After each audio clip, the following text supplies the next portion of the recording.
Imagine the home of Benjamin Britten in 1923, when young Benjamin was just 10 years old, busy creating and composing at the piano.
Good afternoon and a very warm welcome to Yong Sil To for this very special concert. My name is Jason Lai, and as I said, this is a very special family concert. Now, it's special for a number of reasons, not least because we're just concentrating on one piece today, the Simple Symphony by Benjamin Britten, but also special because we have so many special guests on stage. You just heard Karst de Jong, a visiting professor who is specializing in improvisation, and he's going to be playing the part of young Benjamin Britten today. Give him a round of applause, Karst de Jong. Thanks, Karst. Also on stage, we have, in amongst the sea of blue, you see the pink shirt, t-shirts dotted. They are members of the Kids Philharmonic. Give everyone a wave, Kids Philharmonic, from where you are. Fantastic. And of course, they're joined by the YST Orchestra on stage. Give them a huge round of applause.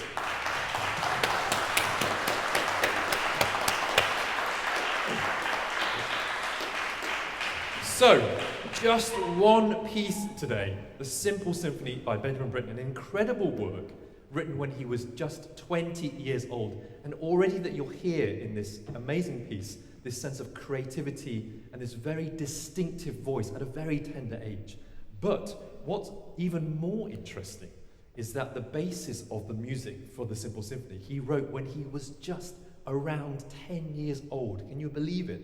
And the music that our young Benjamin Britten was playing before I came in, that's the music he composed at that very tender age. And we're very lucky to have that music because the Britten Peers Library, on our request, sent it over, and it's not published. And they said, okay, you can have these original compositions and you can play them and let everyone hear what they're like. So that's a fantastic joy for us to be able to hear that. So we have, of course, music that was written at 20, which reflects the age of our YST students, and music that was written around the age of 10, which reflects our Kids Philharmonic age students as well. So there's a wonderful symbiosis going on stage. Now, we're going to concentrate, as I said, on the Simple Symphony itself. But before we do, let's just take a look at young Benjamin Britten. And I think you'll have, there you go. Look how dapper he was. He looks very smart. I'm not sure if that's a school uniform or if that's a cricket outfit. But nonetheless, he looks wonderfully elegant. And you can already tell at a very young age, very distinguished. He lived in a seaside town called Lowestoft, which is in the Suffolk coast, a very beautiful part of England. And you can see there, seaside, and this rather grand house that he grew up in. And you can imagine him being very creative in this house on his piano, probably an upright piano, or maybe a baby grand, I don't know. And he was just there creating away, just thinking about ideas. And he wrote a lot of music, even at a very, very tender age. So much so that when he got his first serious composition teacher called Frank Bridge, another wonderful British composer, he said to Benjamin Britten, listen, can you write less and make it better quality? So it's about quality, not quantity. And he was able to really hone Benjamin Britten's skill. And of course, he started writing stuff like the Simple Symphony that you're about to hear. So let's just take a look at the Simple Symphony itself. Simple Symphony in title, not so in reality. It's actually a very complex, very beautiful piece that takes us on a very, very big journey through enjoyment, excitement, energy, down to really emotional, the depths of the heart. So it's a fantastic piece in that way. And if we look at the titles of the pieces, they're also quite fun and simple. So we have Boisterous Beret, we have Playful Pizzicato, Sentimental Saraband, and the Frolicsome Finale. So, and it's also called a Simple Symphony. Do you see what he's doing here? Have you noticed something about the titles? BB, PP, SS, FF. He's using alliteration. So even the titles have that kind of simple nature about them. And of course, it's Benjamin Britten, BB, as well. Now, a symphony, of course, is a large-scale work, normally in full 4 movements. We call them movements, not songs, 4 movements. And usually it's for full orchestra. But as you can see from our simple symphony, he's made it simpler. He's just got the strings. So let's take a look at the Boisterous Beret. So what does boisterous mean? Boisterous means energetic, lively, playful. And the beret is a kind of dance, Baroque dance, the kind that Bach would have written, that Handel would have written in the 18th century. And it has a particular quality to it. It has a kind of stepping quality. Dom, bom, bom, bom, bom. And listen to what he does at the beginning of his Boisterous Beret.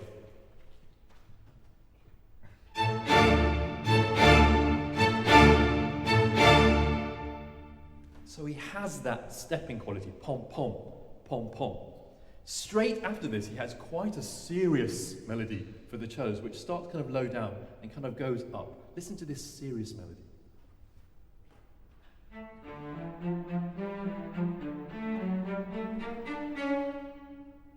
it has a kind of particular serious quality. And if that wasn't enough, he then has music on top of that, which sounds like I've got an itch that I need to scratch. It's all kind of, I call it itchy, scratchy music. Here we go, the second violins.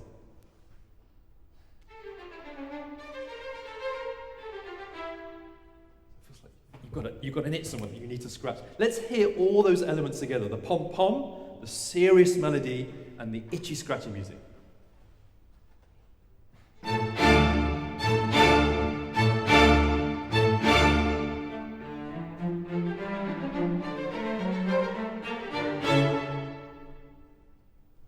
So that's kind of the first group of ideas. And again, that music was taken from his music that he wrote around the age of 10. Amazing.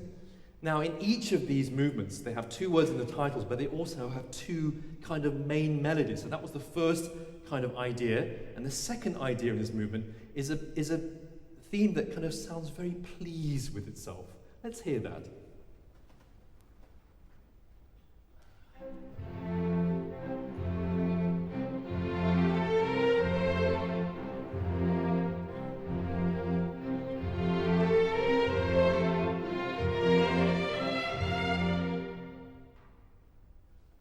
When I hear that, I always have a smile on my face. I'm very pleased with myself.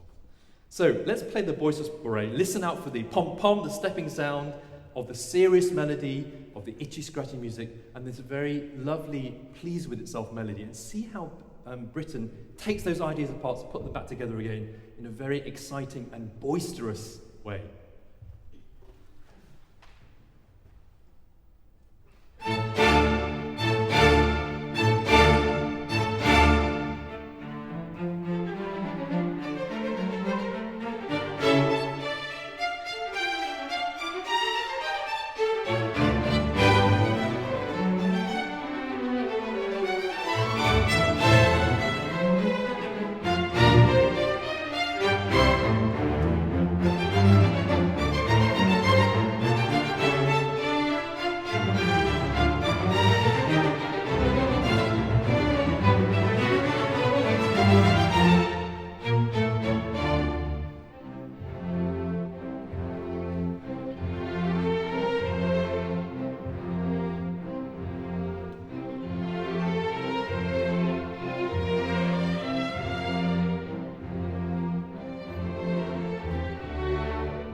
Well done, fantastic.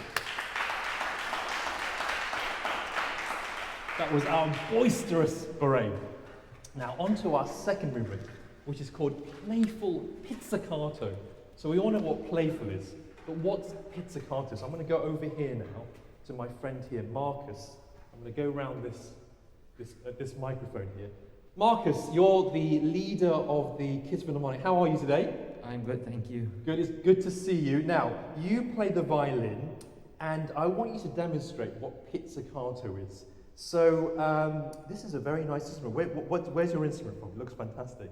I'm not too sure, but I got it around 2 years ago. Yeah. It's a pretty good instrument. And I've heard you play solo at the Kids Philharmonic concert. It was fantastic. Thank you very much. So keep going, yeah?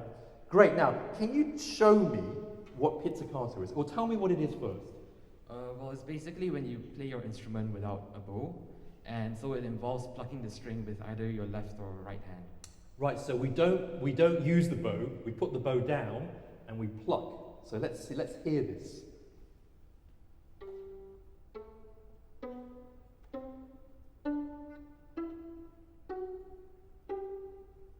Great, so it's a particular quality, isn't it? Because you know when we bow, it's a very different sound, isn't it?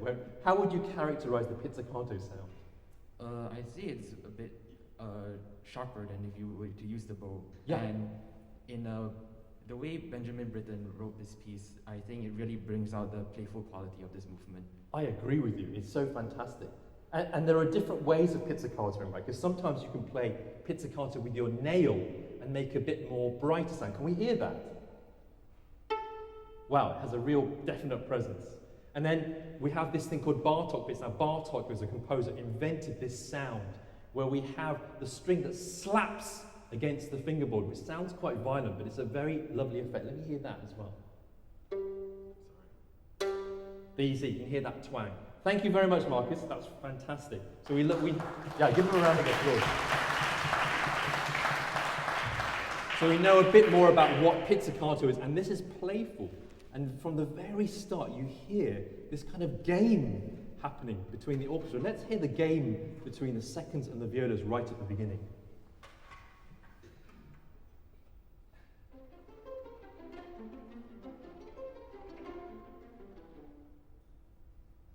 So we hear that, and it's a very different sound, isn't it, to the boisterous parade. Suddenly we get this kind of intimate sound with lots of activity from our fingers.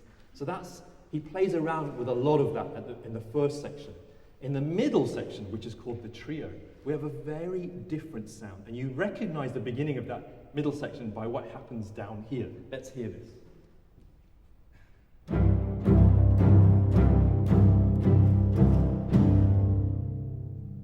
Suddenly did you see them doing that? It's kind of very, very physical that they have to do. Now, the interesting thing is that he borrowed two ideas from when he was younger to play this. And this second idea, is from a song. And it's the road song of the Bandar-Log by Rudyard Kipling. And you'll see the first four lines. Here we go. I can't read that from the screen, so let me read that from here.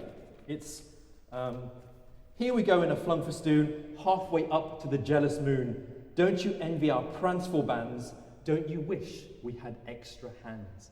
Now, you may know this kind of poem from the Jungle Book because it was the basis of the cartoon and the film.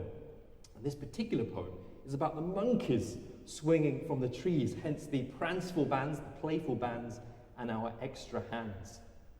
And you'll notice, actually, that the melody that goes above that, boom, boom, boom, fits these words exactly. Let's hear the melody first from our violins.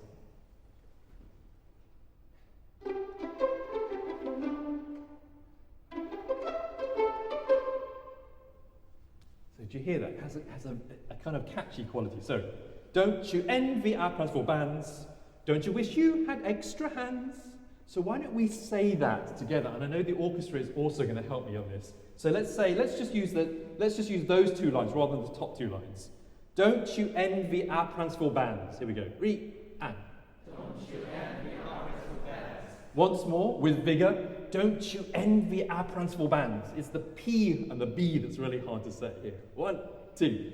Don't you envy our pranceful bands? Great. And don't you wish you had extra hands? E and.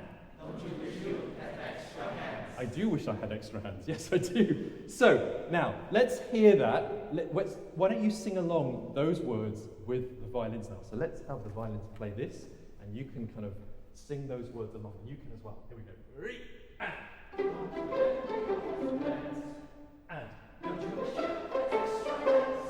Good. Should we do that once more so we can really get into the feeling of the swing of these monkeys swinging from tree to tree, having a lot of fun. Here we go. 1, 2. Don't you ever across the banks, and don't you wish you had extra hands? Fantastic. So listen out with that bit in the middle, and then the music at the beginning comes back again. This is the playful pizzicato.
I could really imagine the monkeys running from tree to tree there. Fantastic. That was a playful pizzicato.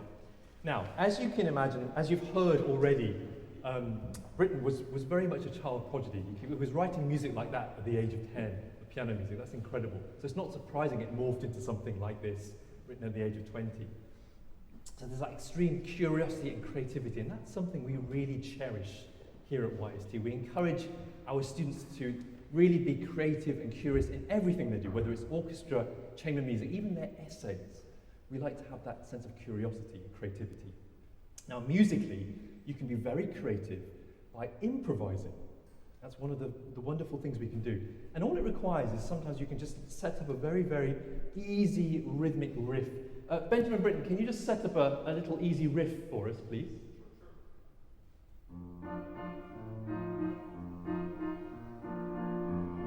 So it sounds like a very happy waltz, and indeed, he wrote this, again, around the age of 10. Amazing.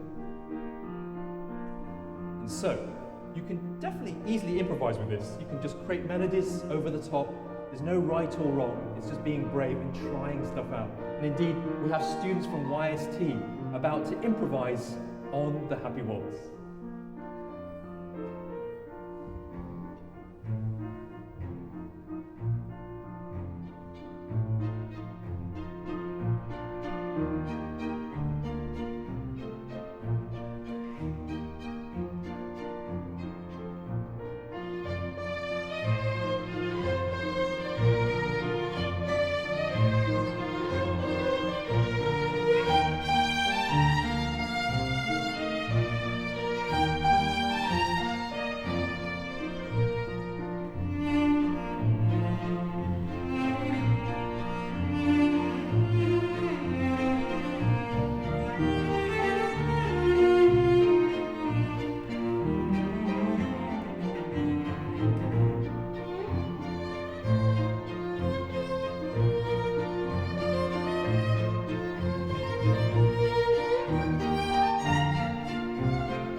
now we come to the third movement, the sentimental saraband. So sentimental meaning with much feeling. And a saraband is a slow Baroque dance with in 3 with a stress on the second beat. And the music that you heard earlier on, the happy waltz, in this movement gets transformed into something a little bit with more longing, and a bit more emotion, and a little bit more sadness, I'd say. The happiness transforms into something else. But this sentimental saraband starts off in a very passionate and very strong sounding feeling, which gives way to this gentle music that you'll hear with the waltz transformed. Here is the sentimental saraband.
That was a beautiful and very sentimental saraband, using that very happy waltz, and notice how that was very transformed into something very deep and searching. That's the maturity of this 20-year-old composer, don't forget.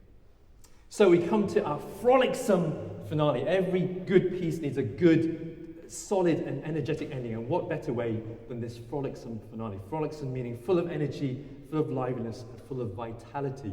And the beginning of this frolicsome finale has us reaching for the stars. Listen to this.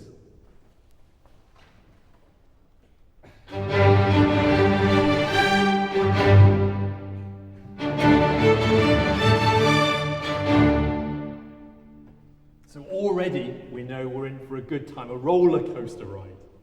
And again, each movement has two ideas, and the second idea starts off a little bit more searching, a bit more lyrical, but has a nice kick, rhythmic kick at the end. So listen up for this second theme.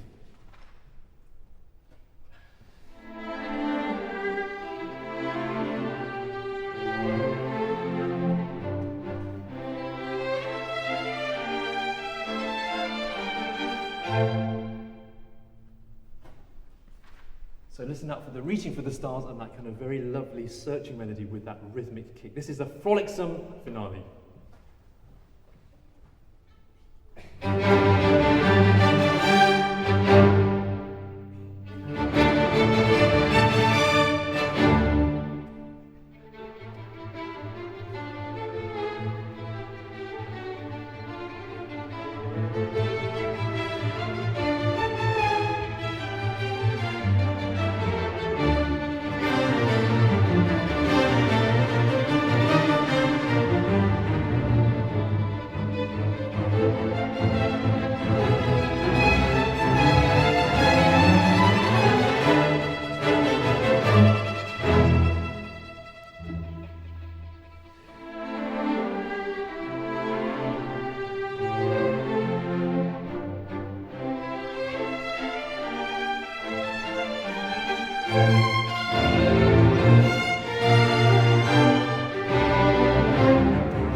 Thank you so much for joining us here today, and a specially invited audience, and also if you're watching in at home, thank you for joining us.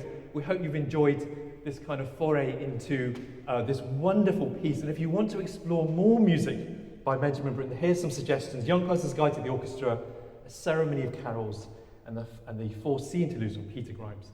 Really fantastic composer, so do explore. But once again, thank you so much to Karst de Jong, playing our young Benjamin Britten. Thank you. Of course, our Kids Philharmonic, wonderful students, thank you very much. And of course, our own YST students. Thank you very much, and see you again soon.